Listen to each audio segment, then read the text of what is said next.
ओम श्री रामाय नमः। सुंदरकांड दोहा अष्टम।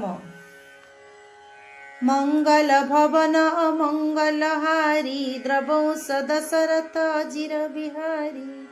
श्री राम जय जय राम राम लखन सिया सुंदर श्याम। जानत हूँ अस स्वामी बिसारी फिरहिते काहे न होई दुखारी। एही विधि कहत राम गुण ग्रामा पावा निर्वाच्य विश्रामा। से कहिले जो माने भगवान को कृपालुता जानी मध्य एभली प्रभु को पासरी विषय पछरे गोड़ाउछंती से माने दुखी न हेबे किपरि। एपरि भावरे श्री राम को गुण कीर्तन करी करी से अनिर्वचनीय शांति लाभ कले। पुनि सब कथा विभीषण कही जय विधि जनक सुता तहरही। तब हनुमंत कहा सुनु व्रता देखि चहु जानकी माता। तापरे माता जानकी सेठारे जेपरी रहिछंती विभीषण से सब कथा कहिले।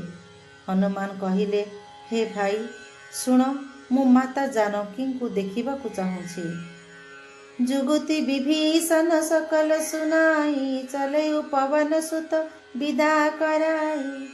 करी सोई रूप गयो पुनित हुआ बन शोक सीता रह जहा। माता सीता को किपरि दर्शन करिहेब विभीषण ताहार उपाय सबु कहिदेले।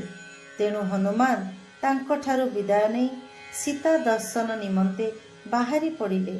से पुणी थरे सही रूप धरी अशोक वनरे सीता रहुथिबा स्थान को गले। देखि मनहि मौकी न प्रणामा बैठे बीति जात निशि जामा। कृश तनु शीस जटाए कबीनी जपति हृदय रघुपति गुण श्रेणी। सीता को देखि हनुमान मने मने प्रणाम कले। सीतांकर राति चारि पहर जाक तो बसी बसी बीती जाउथाए। शरीर दुर्बल हो जाए।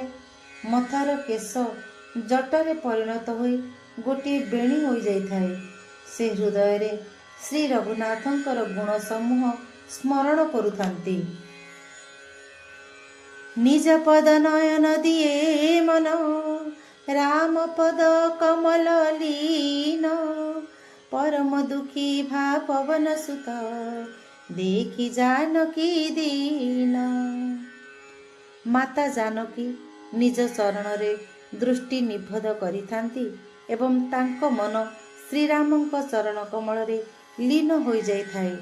जानकी को एपरी दयनीय अवस्था रे देखि पवन सुत हनुमान अत्यंत दुखित होई गले। मंगल भवन मंगलहारी द्रवंश दशरथ अजिर बिहारी।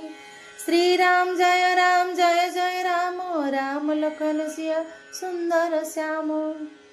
श्यावर रामचंद्र की जय पवन सुत हनुमान की जय। उमापति महादेव की जय गोस्वामी तुलसीदास महाराज की जय। जय जय श्री सीताराम।